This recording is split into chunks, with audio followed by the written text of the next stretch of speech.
I hope you start opening your bank to conservatives, because many conservatives complain that the banks are not allowing them to do business within the bank, and that included a place called Bank of America. They don't take conservative business.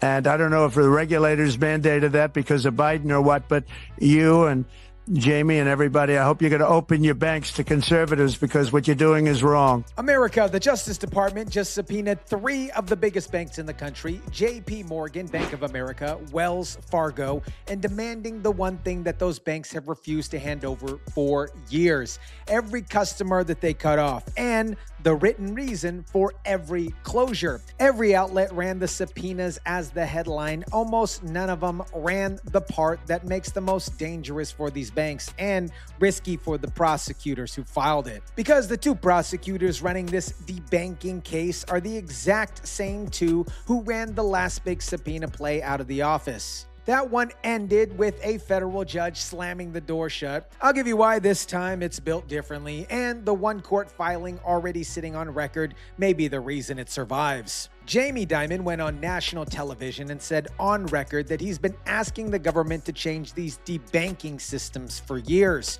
His own words: his bank's entire legal defense is that the rules forced his hand. These 2 statements can't be true. When I show you why, every account JPMorgan closed stops looking like a compliance issue and starts looking like a choice.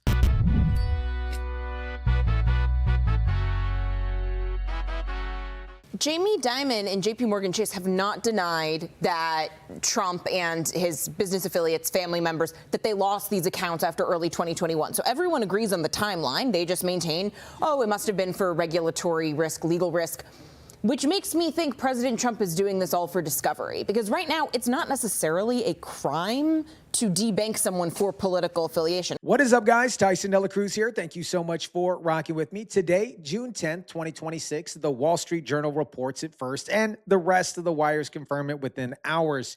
Janine Pereiro's office, the United States Attorney of District of Columbia, has issued subpoenas to JPMorgan, Bank of America, and Wells Fargo. Not a regulatory request here, not a civil review, a criminal investigation into whether those banks cut off customers for their politics. This didn't come out of nowhere. Back in January, Trump filed a $5 billion lawsuit against JPMorgan and Jamie Dimond personally over the closure of his own accounts after the January 6, 2021 situation. That suit is the civil track. It's been grinding along for months. JPMorgan's public line on it's never changed. It debanked to me, so we'll see if that means anything, but I think it should. You should be debanked. You get debanked if you don't have money, or if you default, and so you have this great company, and all of a sudden I was told, no, you can't do that. So wrong. That's so. I don't know what their excuse would be. Maybe their excuse would be the regulators. I don't know. But regardless, I guess it's a good lawsuit. Debanking, you guys, in plain terms, it means the bank ends the relationship with you. No warning, no appeal process, no explanation. You can't run payroll. You can't take a wire. And the closure lands on a file with other banks.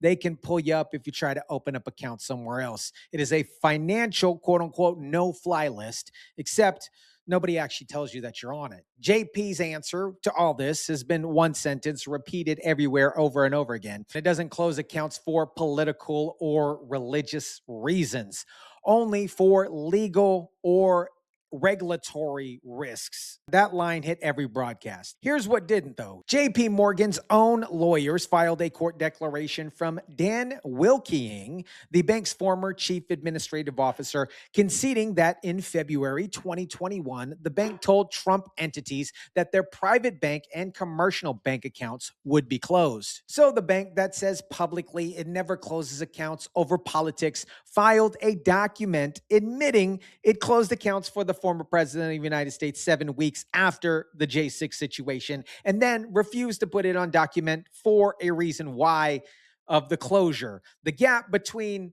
we've closed them and here's the justification is the whole game here. And the civil suit wants to file through discovery, which a bank can fight for months and months and months.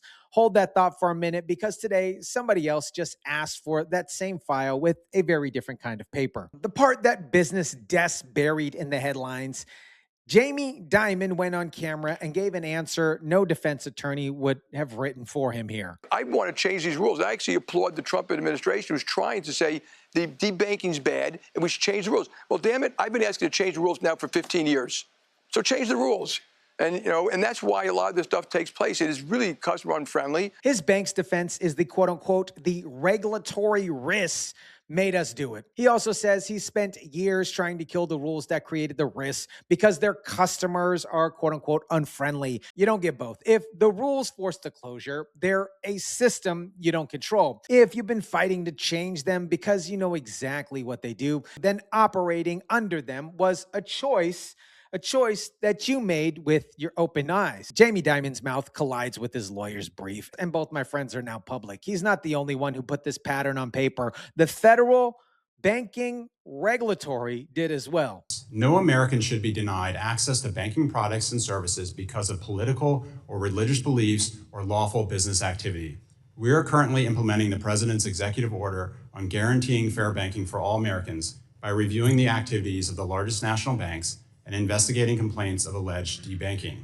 We have already proposed a rule to eliminate reputation risk from supervision, and we are intent on ensuring banks provide access to products and services based on objective, risk-based criteria, not politics or ideology. That is the office of the Comptroller of Currency, the regulatory that has supervision over national banks since Abraham Lincoln. Think about that. On December 10th of last year, it published findings naming 9 banks, JPMorgan among them, that says made inappropriate distinctions among customers between the year 2020 and 2023, restricting whole lawful industries in reputation grounds, firearm makers, coal miners, crypto firms, debt collectors. Now, I'm going to be straight with you because the receipts cut clean. The OCC's findings are generally preliminary. Critics say that the regulatory's actually documented is heightened internal reviews, aka not proof that every account got denied. Fine. I'm not here telling you that the OCC proved every closure was a crime. I'm telling you that federal regulators put the pattern in writing. And now you've got Jamie Dimond's own mouth saying that the system is real and customer, quote unquote, unfriendly. 2 independent sources, same direction. That's no longer a conspiracy theory here. That is a direct paper trail with co-signers. Now here's the part that nobody in lamestream media connected with you. Everything that I just showed you, the civil suit, the court administration, the 15 years, the OCC findings, that's the actual background here. The thing that broke a couple days ago isn't background. It is a criminal grand jury with subpoena power run by 2 specific prosecutors.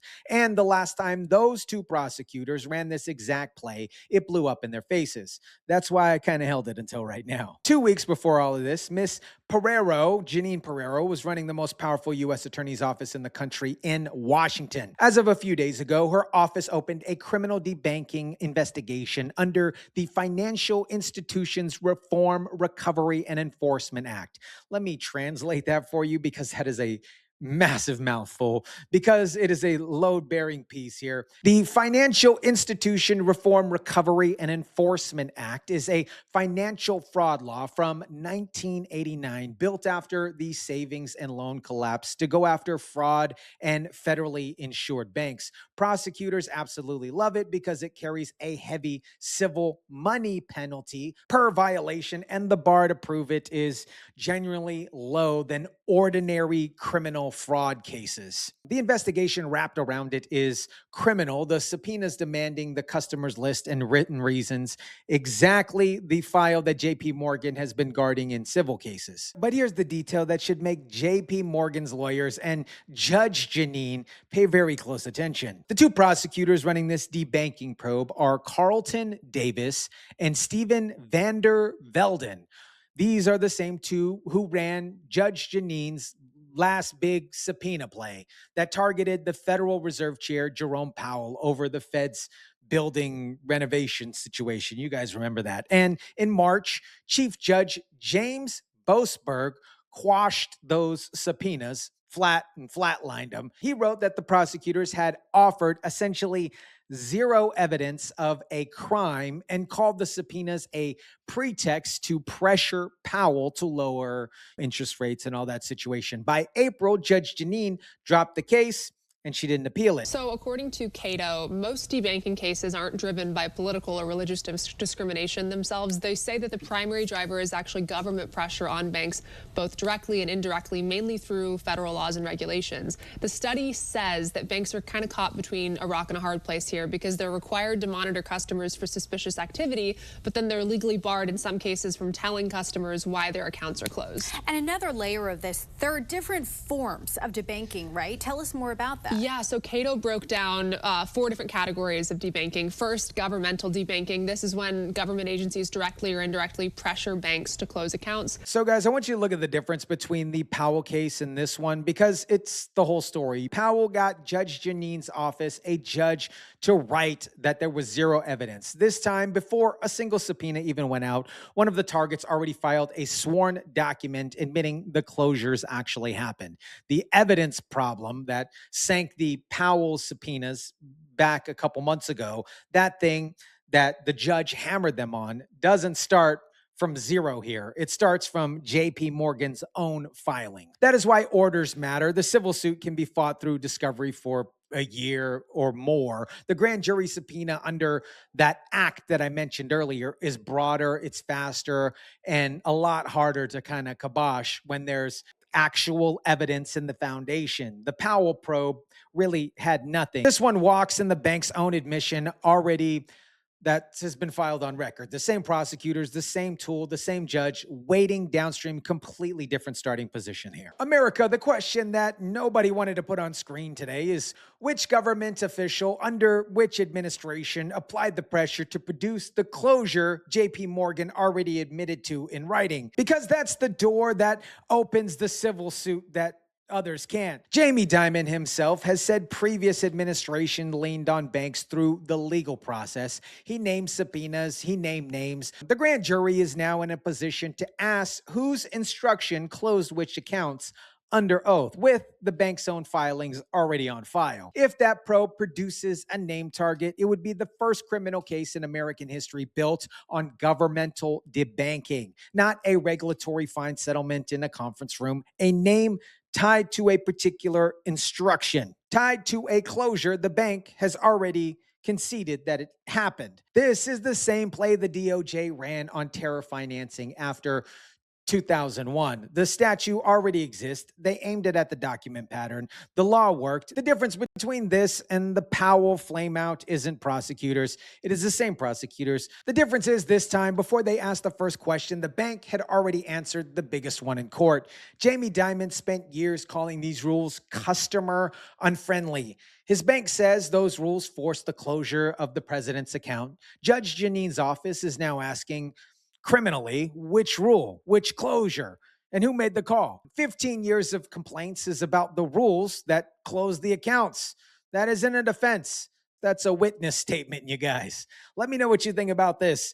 Drop it down in the comment section down below. Smash the like button if you kindly would. Share, subscribe, and as always, guys, I'll catch you on the next one.